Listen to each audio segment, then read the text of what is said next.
বিসমিল্লাহির রহমানির রাহিম। মুহাম্মাদুর রাসূলুল্লাহ সাল্লাল্লাহু আলাইহি ওয়াসাল্লাম ও আবু সুফিয়ান ইবন হারেসের মধ্যে যতখানি গভীর ও শক্ত সম্পর্ক ছিল তা খুব কম লোকের সাথেই ছিল। তার দুইজন একই পরিবারে একই সময়ে জন্মগ্রহণ করেন।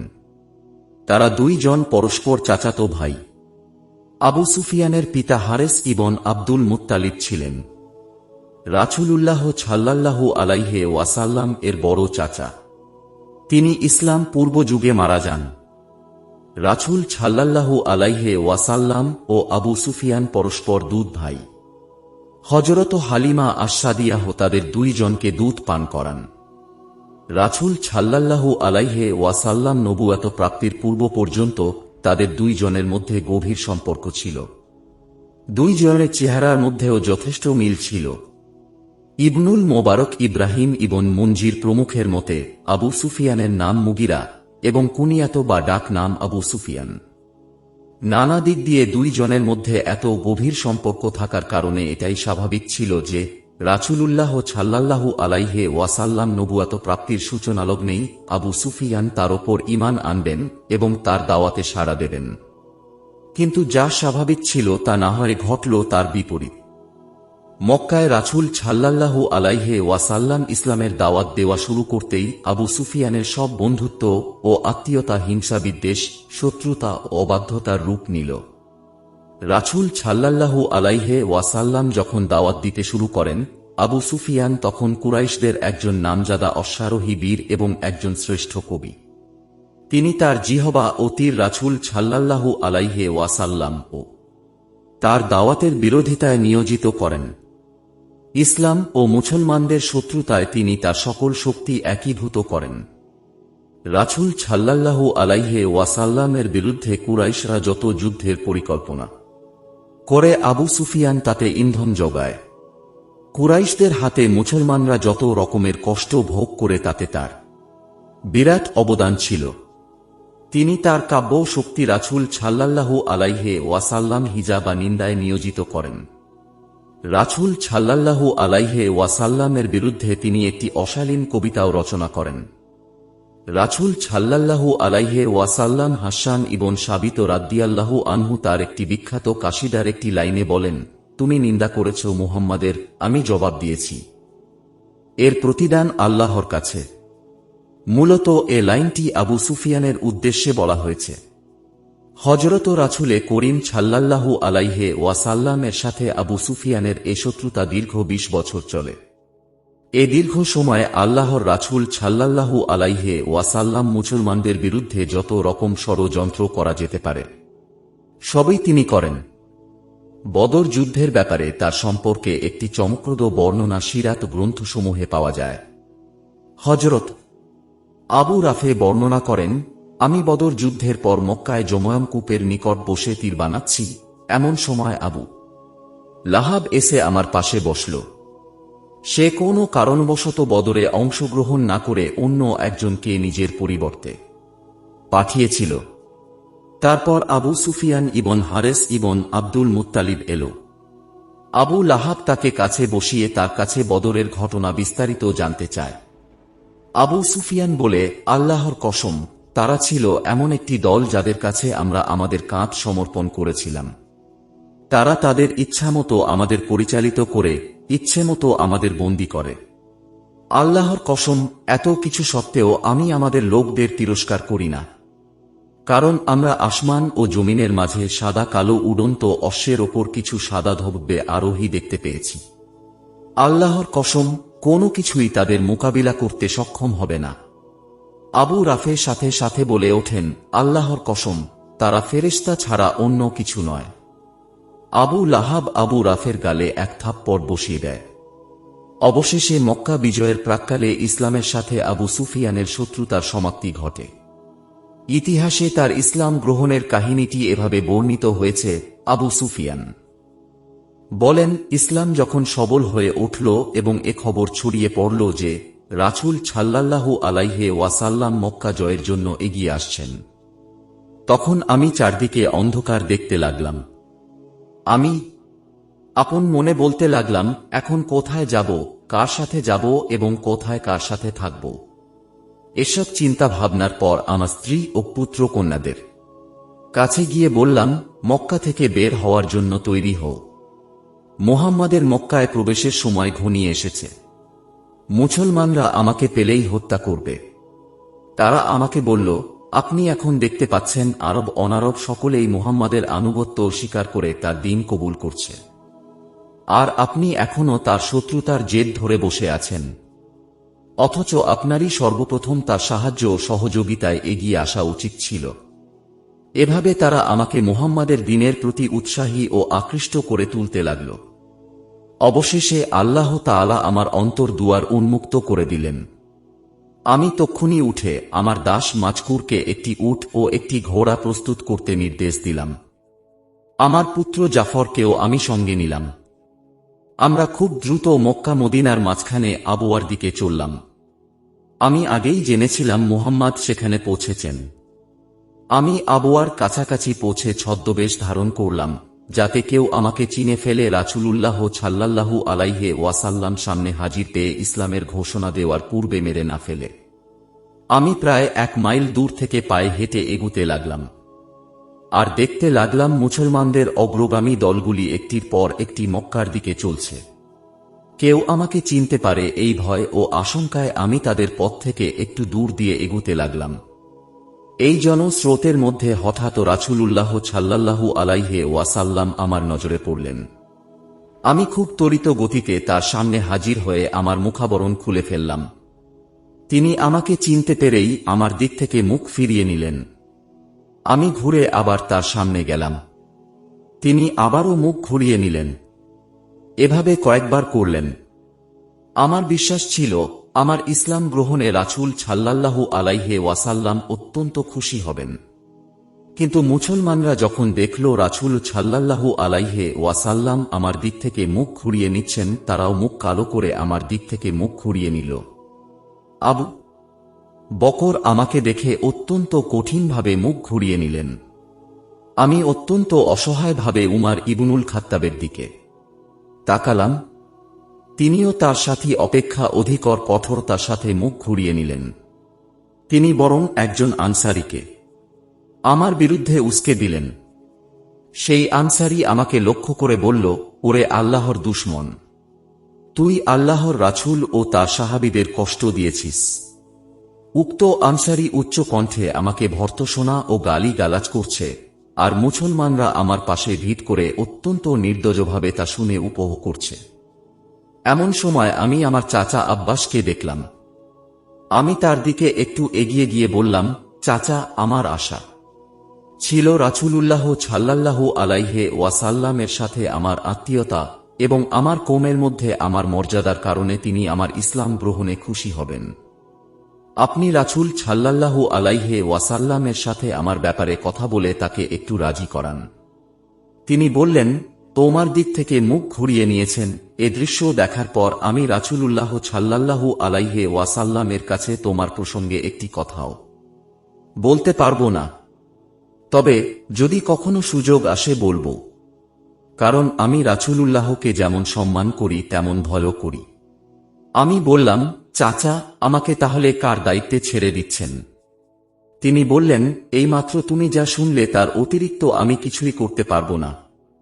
দুশ্চিন্তা ও দুর্ভাবনায় আমার অন্তর ভরে গেল। হঠাৎ আমি আমার চাচাতো ভাই আলী ইবন আবু তালিবকে দেখলাম। বিষয়টি আমি তাকে বললাম। তিনিও চাচা আব্বাসের মতো জবাব দিলেন। আমি আবার চাচা আব্বাসের কাছে গিয়ে বললাম, চাচা, যদি আপনি আমার প্রতি রাসূলুল্লাহ সাল্লাল্লাহু আলাইহি ওয়াসাল্লামের অন্তর নরম করতে না পারেন, তাহলে এতটুকু অন্তত লক্ষ্য করুন যে লোকটি আমাকে নিন্দা করছে ও গালি দিচ্ছে এবং মানুষকে আমার প্রতি খেপিয়ে তুলছে, তাকে একটু ঠেকান। তিনি বললেন, লোকটি কেমন, একটু বর্ণনা দাও তো। আমি বর্ণনা দিলাম। তিনি বললেন, সে তো নুয়াইমান ইবনুল হারেস আন-নাজ্জারী। তিনি নুয়াইমানের কাছে গিয়ে বললেন, শুনো নুয়াইমান, আবু সুফিয়ান হচ্ছে রাসূলুল্লাহ সাল্লাল্লাহু আলাইহি ওয়াসাল্লাম চাচাতো ভাই এবং আমার ভাতিজা। যদিও আজ রাসূলুল্লাহ সাল্লাল্লাহু আলাইহি ওয়াসাল্লাম তার প্রতি নারাজ, তবে একদিন তিনি রাজি হয়ে যাবেন। সুতরাং তাকে এভাবে লাঞ্ছিত করো না। এভাবে বারবার তাকে বুঝালেন। অবশেষে নুয়াইমান রাজি হয়ে গেলেন এবং বললেন, এই মুহূর্তের পর থেকে আমি আর তাকে কটু কথা বলবো না। রাসূলুল্লাহ সাল্লাল্লাহু আলাইহি ওয়াসাল্লাম মক্কা মদিনার পথে জাহফাহ নামক স্থানে অবতরণ করলেন। আমি রাসূল সাল্লাল্লাহু আলাইহি ওয়াসাল্লামের তাঁবুর দরজায় গিয়ে বসলাম, আর আমার ছেলে জাফর আমার পাশে দাঁড়িয়ে থাকল। রাসূল সাল্লাল্লাহু আলাইহি ওয়াসাল্লাম বের হওয়ার সময় আমাকে দেখে মুখ ঘুরিয়ে নিলেন। আমি কিন্তু এতেও হতাশ হলাম না। এভাবে তিনি যখন যেখানে অবতরণ করতে লাগলেন, আমি আমার ছেলেকে নিয়ে তার তাঁবুর দরজায় গিয়ে বসতে লাগলাম। আর রাসূল সাল্লাল্লাহু আলাইহি ওয়াসাল্লাম ও একই আচরণ করে যেতে লাগলেন। এভাবে কিছুকাল চলল। আমি খুব কষ্ট পেতে লাগলাম।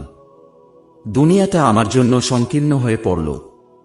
ইবন ইসহাক বলেন, আবু সুফিয়ান হারেস ও আব্দুল্লাহ ইবন আবু উমাইয়া নিকুল উকাব নামক স্থানে মক্কা মদিনার পথে আবার রাসূল সাল্লাল্লাহু আলাইহি ওয়াসাল্লামের সাথে সাক্ষাতের আবেদন জানালেন।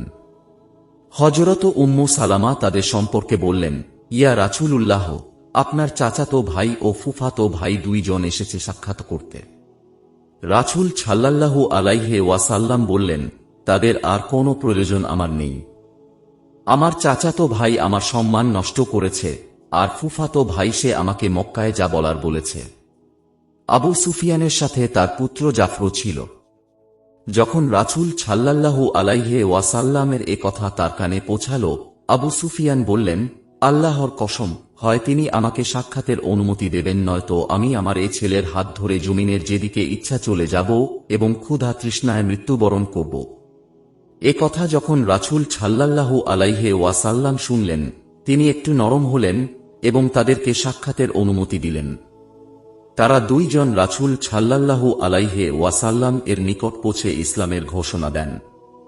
আবু সুফিয়ান বলেন, রাসূল সাল্লাল্লাহু আলাইহি ওয়াসাল্লাম মক্কায় প্রবেশ করেন এবং আমি ও তার কাফিলার সাথে মক্কায় প্রবেশ করলাম। তিনি মসজিদে যাওয়ার জন্য বের হলেন, আমি তার সাথে সাথে চললাম। মুহূর্তের জন্য তার পিছু ছাড়লাম না। অতঃপর হুনাইন অভিযানের সময় ঘনিয়ে এল। সমগ্র আরববাসী ঐক্যবদ্ধ হয়ে মুসলমানদের বিরুদ্ধে যুদ্ধের প্রস্তুতি নিল। এবার তারা ইসলাম ও মুসলমানদের একটা কিছু করেই ছাড়বে। রাসূল সাল্লাল্লাহু আলাইহি ওয়াসাল্লাম তার বাহিনী নিয়ে তাদের মোকাবিলার জন্য বের হলেন। আমিও চললাম। আমি কাফিরদের বিশাল বাহিনী দেখে মনে মনে বললাম, আল্লাহর কসম, রাসূলুল্লাহ সাল্লাল্লাহু আলাইহি ওয়াসাল্লাম এর প্রতি অতীতের সকল শত্রুতার প্রতিদান আজ আমি দেব। আজ আমি আমার কাজের মাধ্যমে আল্লাহর রাসূল সাল্লাল্লাহু আলাইহি ওয়াসাল্লামকে খুশি করব। দুই বাহিনী মুখোমুখি হল। কাফিরদের তীব্র আক্রমণে মুসলমানরা টিকতে না পেরে ময়দান ছেড়ে পালাতে শুরু করল। আমি তখন দেখলাম রাসূল সাল্লাল্লাহু আলাইহি ওয়াসাল্লাম ময়দানের মাঝখানে তার সাহাবা খচ্চরের উপর পাহাড়ের মতো অটল আছেন। তিনি প্রচণ্ড বেগে তরবারি চালিয়ে নিজেকে ও আশেপাশের সঙ্গীদের রক্ষা করছেন। তখন তাকে সিংহের মতো সাহসী মনে হচ্ছিল। এ দৃশ্য দেখে আমি আমার ঘোড়ার উপর থেকে লাফিয়ে পড়ে উন্মুক্ত তরবারি হাতে রাসূল সাল্লাল্লাহু আলাইহি ওয়াসাল্লাম এর দিকে ছুটলাম।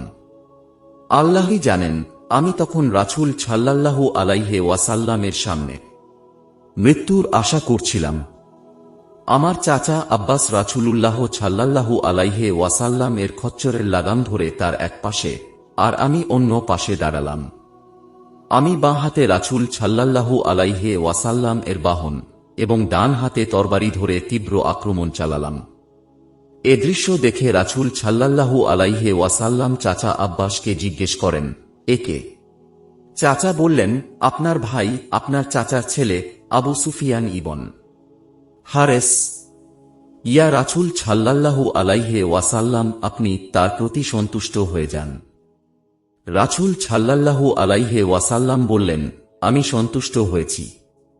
আমার প্রতি তার সকল শত্রুতা আল্লাহ ক্ষমা করে দিয়েছেন। আমি আনন্দে আত্মহারা হয়ে পড়লাম এবং রাসূল সাল্লাল্লাহু আলাইহি ওয়াসাল্লাম এর পায়ে চুমু খেলাম। তিনি আমার দিকে ফিরে বললেন, আমার ভাই, সামনে এগিয়ে যাও, আক্রমণ করো। রাসূল সাল্লাল্লাহু আলাইহি ওয়াসাল্লাম এর এই কথায় আমার সাহস বেড়ে গেল। আমি তীব্র আক্রমণ চালিয়ে প্রতিপক্ষ বাহিনীকে তাদের স্থান থেকে হটিয়ে দিলাম। আমার সাথে অন্য মুসলিমরাও আক্রমণ চালাল। আমরা তাদের ছত্রভঙ্গ করে প্রায় 1 ফারসাখ পর্যন্ত তাড়িয়ে নিয়ে গেলাম। আবু সুফিয়ান ইবন হারেস এই হুনাইনের ময়দান থেকে রাসূল সাল্লাল্লাহু আলাইহি ওয়াসাল্লাম এর সন্তুষ্টি ও সাহচর্য লাভে ধন্য হন। তবে জীবনে আর কখনো রাসূলুল্লাহ সাল্লাল্লাহু আলাইহি ওয়াসাল্লাম এর প্রতি চোখ উঁচু করে তাকিয়ে দেখেননি।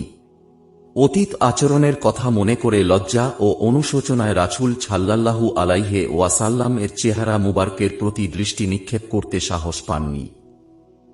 ইসলাম গ্রহণের পর আবু সুফিয়ান তার অতীত জাহিলি জীবনের কাজ ও আচরণ এবং আল্লাহর কিতাব থেকে বঞ্চিত হওয়ার কথা চিন্তা করে অনুশোচনায় জর্জরিত হয়েছেন। পরবর্তী জীবনে রাত দিন শুধু কুরআন তেলাওয়াত, কুরআনের বিধি বিধান ও উপদেশাবলী অনুধাবনে অতিবাহিত করতেন। তিনি দুনিয়ার সকল সুখ সম্পদ হতে দূরে থেকে নিজের সকল অঙ্গ প্রত্যঙ্গ একীভূত করে আল্লাহর দিকে মনোযোগী হয়ে পড়েন। একদিন তিনি মসজিদে ঢুকছেন। রাসূল সাল্লাল্লাহু আলাইহি ওয়াসাল্লাম তাকে দেখে হযরত আয়েশা রাদিয়াল্লাহু আনহুকে ডেকে বলেন, আয়েশা, এ লোকটিকে তুমি চেনো? হযরত আয়েশা রাদিয়াল্লাহু আনহু বললেন, না ইয়া রাসূলুল্লাহ। রাসূল সাল্লাল্লাহু আলাইহি ওয়াসাল্লাম বললেন, এ হচ্ছে আমার চাচাতো ভাই আবু সুফিয়ান ইবন হারেস। দেখো, সে সবার আগে মসজিদে ঢোকে আর সবার পরে মসজিদ থেকে বের হয়। তার জুতোর ফিতে থেকে তার দৃষ্টি কখনো অন্য দিকে যায় না। হযরত রাসূলে করিম সাল্লাল্লাহু আলাইহি ওয়াসাল্লাম ইন্তিকালের পর আবু সুফিয়ান সন্তান হারা মায়ের মতো ভীষণ কান্নাকাটি করেন। একটি কাশিদায় তার সেই বিয়োগ ব্যথা অতি চমৎকার রূপে ফুটিয়ে তোলেন। ইসলাম গ্রহণের পর আবু সুফিয়ান তখন কার্শীয় অনুভূতি ব্যক্ত ও ক্ষমা প্রার্থনা করে একটি সরচিত কাশিদা রাসূল সাল্লাল্লাহু আলাইহি ওয়াসাল্লামকে পাঠ করে শুনান। কাশিদার একটি লাইনে তিনি যখন বলেন, তিনি আমাকে সত্যের পথ দেখিয়েছেন যাকে আমি বিতাড়িত করেছিলাম, তখন রাসূল সাল্লাল্লাহু আলাইহি ওয়াসাল্লাম তার বুকে থাপ্পড় মেরে বলে ওঠেন, তুমি আমাকে বিতাড়িত করেছিলে। হযরত উমারের খিলাফতকালে আবু সুফিয়ান অনুভব করেন তাঁর জীবন সন্ধ্যা ঘনিয়ে এসেছে। তিনি একদিন নিজ হাতে একটি কবর খুঁড়েন। এর 3 দিন পর তিনি এই দুনিয়া থেকে বিদায় নেন। মৃত্যুর সাথে তার যেন একটি চুক্তি ছিল। মৃত্যুর পূর্বে স্ত্রী, সন্তান ও পরিবারের লোকদের বলেন, তোমরা আমার জন্য কেঁদো না। আল্লাহর কসম, ইসলাম গ্রহণের পর আমি কোনো পাপ কাজ করিনি। এতটুকু বলার পর তিনি শেষ নিঃশ্বাস ত্যাগ করেন। খলিফা উমার তার জানাজার নামাজ পড়ান। তার মৃত্যুসন হিজরি 15 মতান্তরে হিজরি 20। হিশাম ইবন উরওয়াহ পিতা উরওয়াহ থেকে বর্ণনা করেন, রাসূল সাল্লাল্লাহু আলাইহি ওয়াসাল্লাম বলেন, আবু সুফিয়ান জান্নাতের অধিবাসী যুবকদের নেতা।